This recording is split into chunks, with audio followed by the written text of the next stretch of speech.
Critical conditions.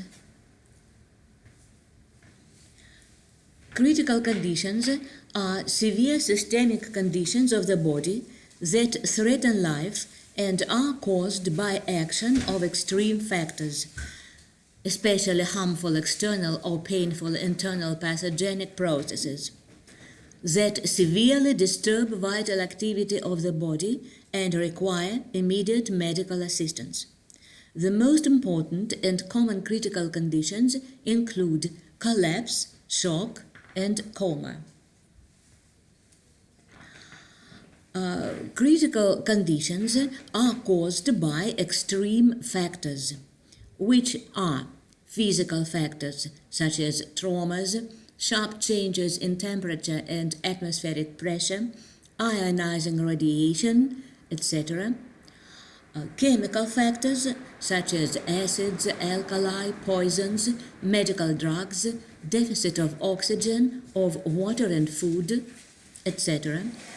Biological factors, extremely pathogenic species of microorganisms, and endogenous factors, severe endocrine and metabolic disorders, bleedings, hemorrhages, respiratory and cardiovascular failures, tumors, renal or hepatic failure.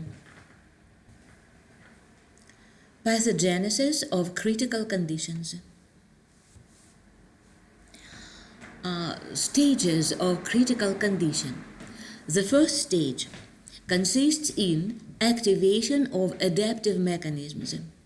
Here, sympathadrenal system and pituitary adrenal system are activated and are directed at mobilization of protective and adaptive responses.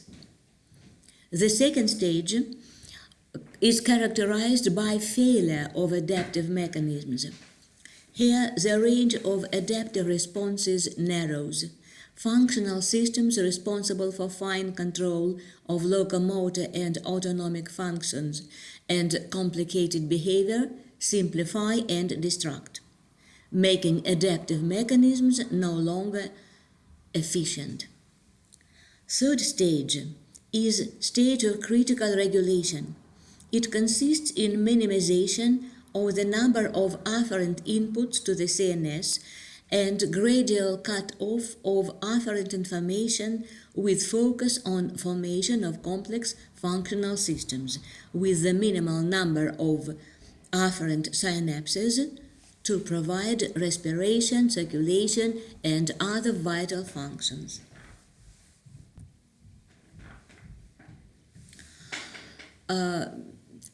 Besides, all critical conditions are characterized by metabolic disorders. The leading metabolic disorder is hypoxia.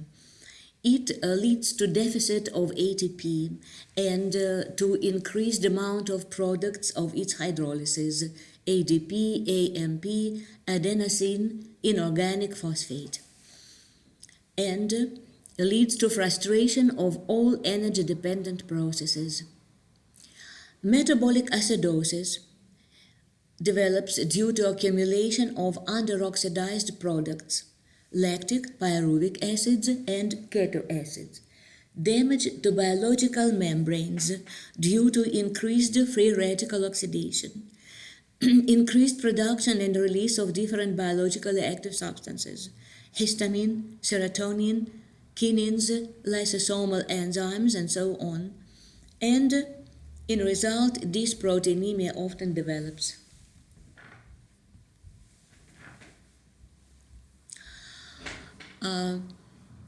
Besides metabolic disorders, any critical condition is characterized by disorders in organ systems.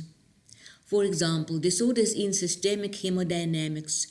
They consist in hypovolemia, which is reduced volume of circulating blood.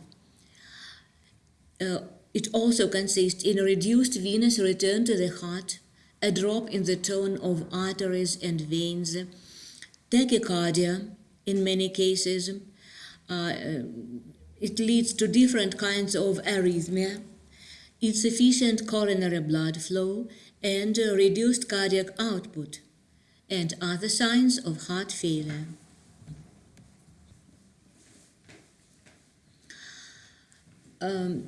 Significant disorder in critical conditions occur in the microcirculatory blood flow.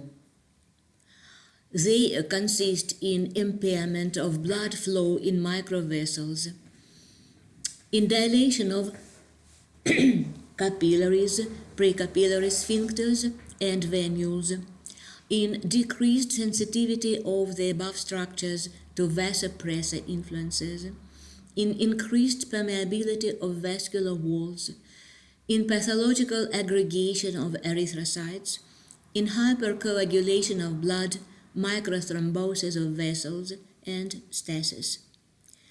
Disorders in microcirculation lead to development of a shock lung or a shock kidney.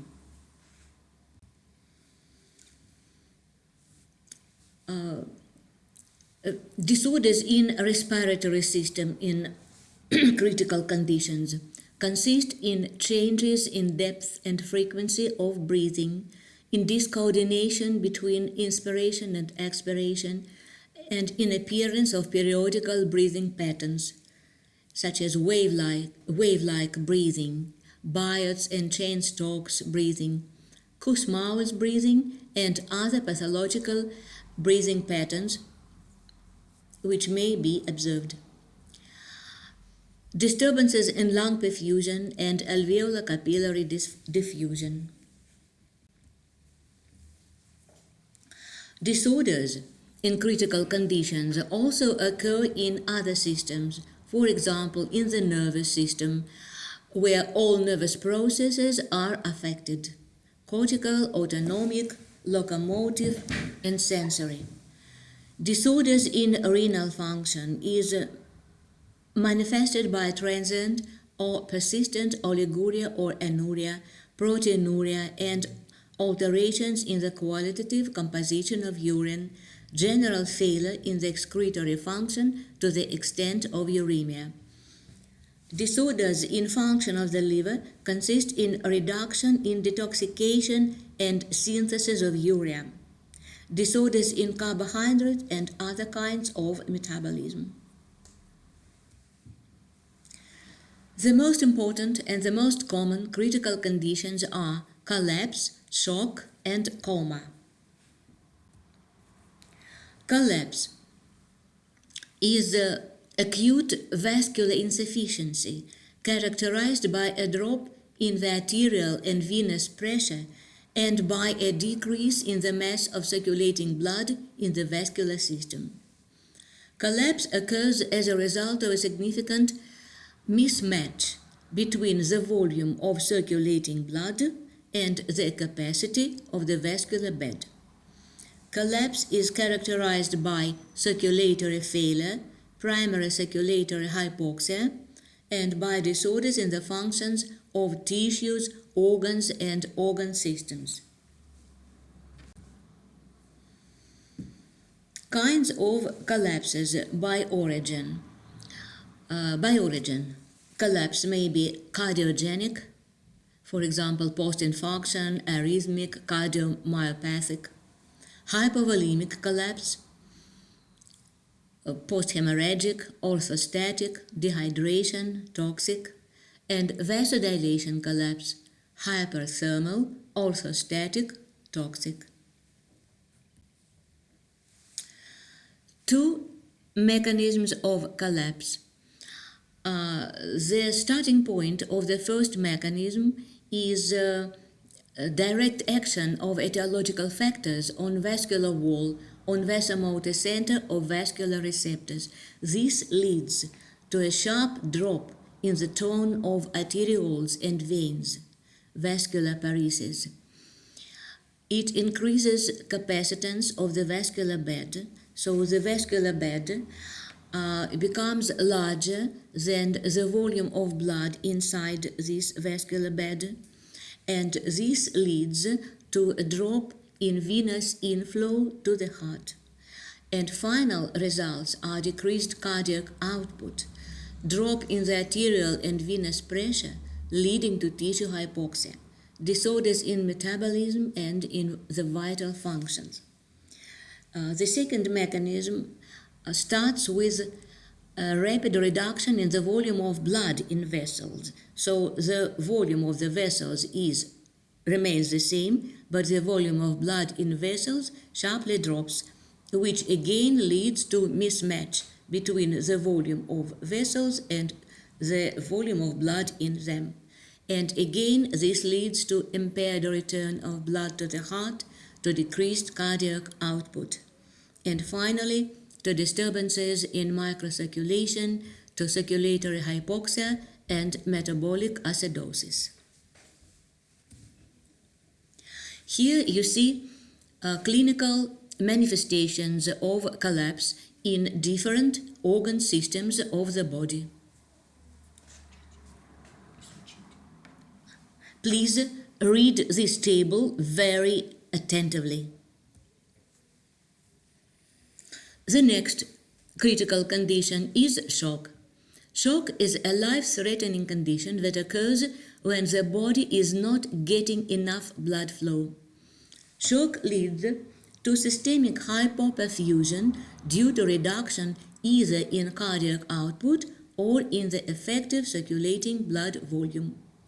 Lack of blood flow means the cells and organs do not get enough oxygen and nutrients to function properly. The end results are hypotension, followed by impaired tissue perfusion and cell hypoxia. Many organs can be damaged as a result. Shock requires immediate treatment and can get worse very rapidly. Kinds of shock. The first kind of shock is there are three kinds of shock. The first kind of shock is pain shock. Second is humoral shock, and the third is pathogenic shock. The pain shock may be exogenous and endogenous. Exogenous pain shock is caused by traumas, burns, frostbites, and by action of electric current. Endogenous shock may be cardiogenic, nephrogenic, and caused by disorders in the GIT. These were pain shocks. Humoral shock. The following kinds of humoral shock are known: septic shock, post-transfusion shock, toxic shock, and anaphylactic shock.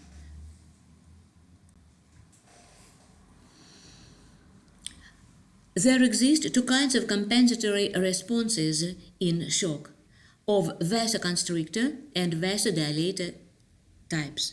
The first type is of a vasoconstrictor type. It is associated with activation of sympathoadrenal and pituitary adrenal system. The starting point for this mechanism is hypovolemia, which leads to decreased arterial blood pressure, which is sensed by baroreceptors. In result, sympathoadrenal and pituitary adrenal systems are activated. This leads to release of catecholamines, which cause spasm of vessels having alpha-adrenal receptors, such as vessels of skin, kidneys, organs of the abdominal cavity.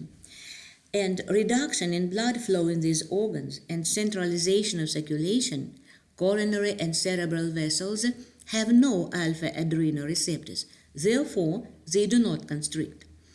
And so blood flow concentrates in the vital organs, the heart and the brain, and the blood pressure in large arterial vessels is maintained.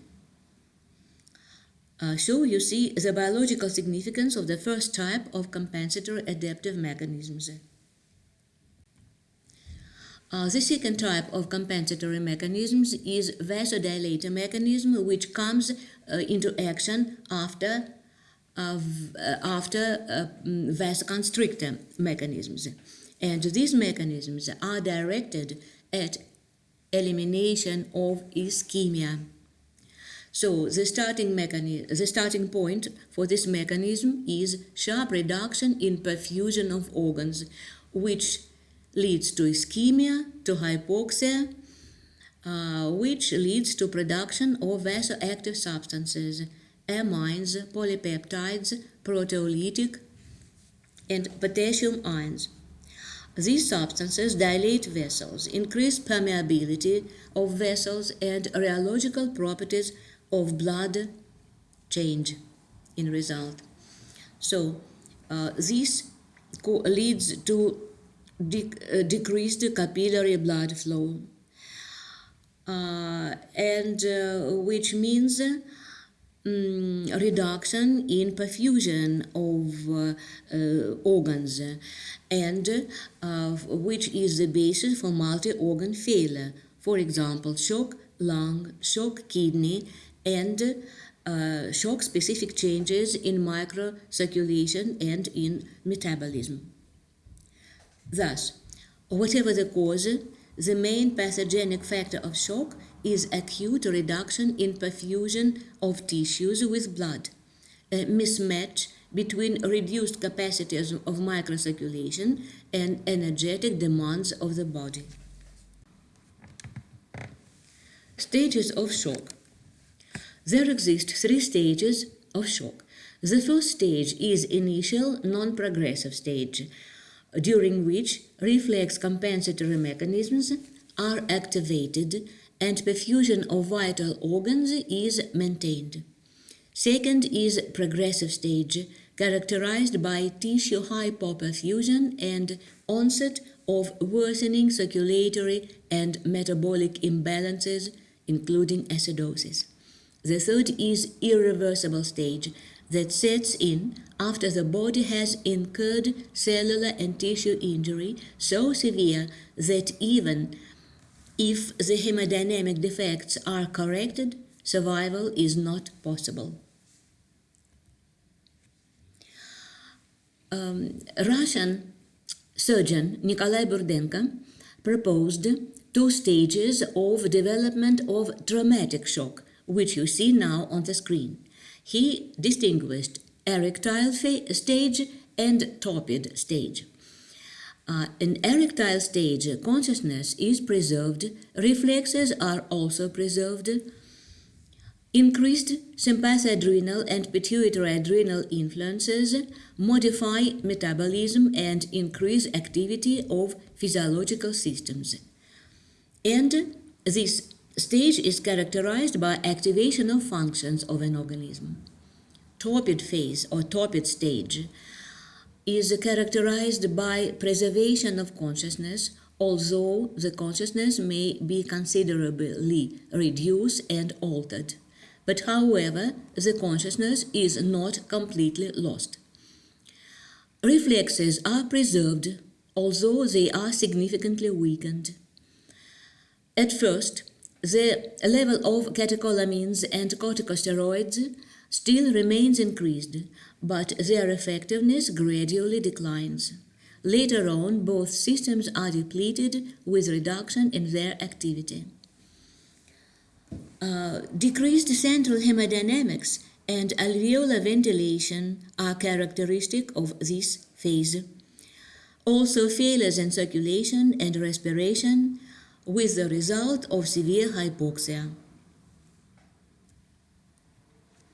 Principles of therapy of critical conditions.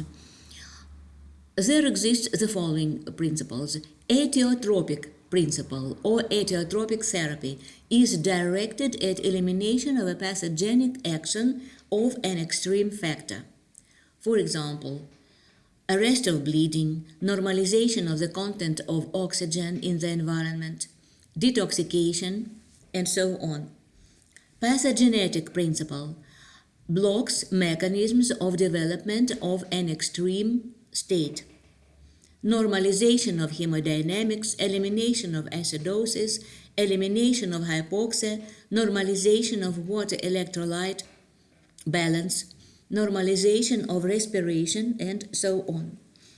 Cyanogenetic principle is directed at potentiation of protective and restorative mechanisms. It consists in stimulation of functions of vital organs, in activation of systems of deintoxication, in activation of restoration systems, in potentiation of plastic responses, and so on. Symptomatic principle or symptomatic therapy is directed at elimination of symptoms and unpleasant feelings in the patient. Coma. A coma is a deep state of prolonged unconsciousness in which a person cannot be awakened. He fails to respond normally to painful stimuli, to light or sound. The person lacks a normal wake, sleep cycle and does not initiate voluntary actions. Coma patients exhibit a complete absence of wakefulness and are unable to consciously feel, speak, or move. Exogenous causes of comas. These are extreme exogenous factors, such as traumas of the brain, sharp changes in atmospheric pressure, action of ionizing radiation, neurotropic toxins, hypoxia, neurotropic microbes, sharp changes in temperature. All these factors damage the brain and result in coma. Endogenous causes of coma are extreme endogenous factors, which are pathological processes in the brain, endocrine pathology, hepatic failure, circulatory insufficiency, respiratory failure, renal failure, blood pathology, GIT pathology. All these factors again damage the brain and lead to coma.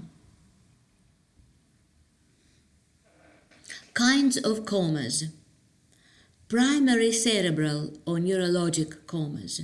They are comas associated with stroke, epileptic coma, traumatic coma, thermic, inflammatory coma, and others.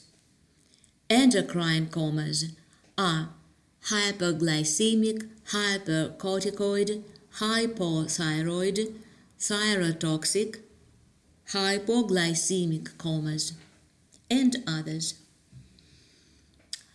Third type is comas primarily associated with loss of water and electrolytes.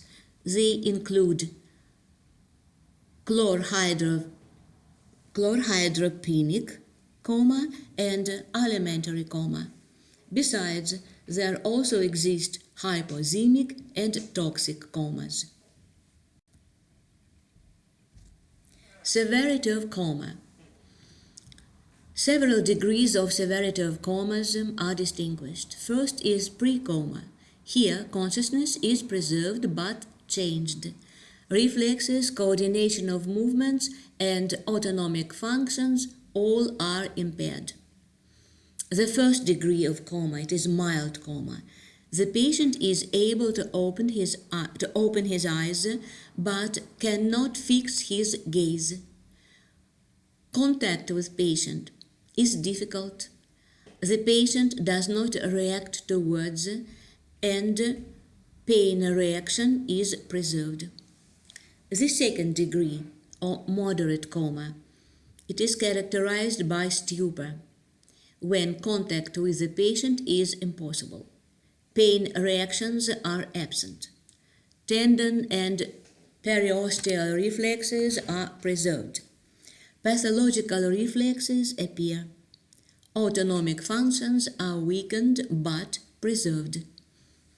Third degree of coma or deep coma. It is characterized by progression of disorders in the vital functions, by arterial hypotension, decrease in body temperature, inhibition of pupillary, swallowing and cough, and other reflexes.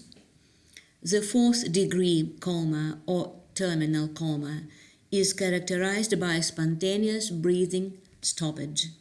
by a sharp decrease in blood pressure and body temperature, and by complete areflexia.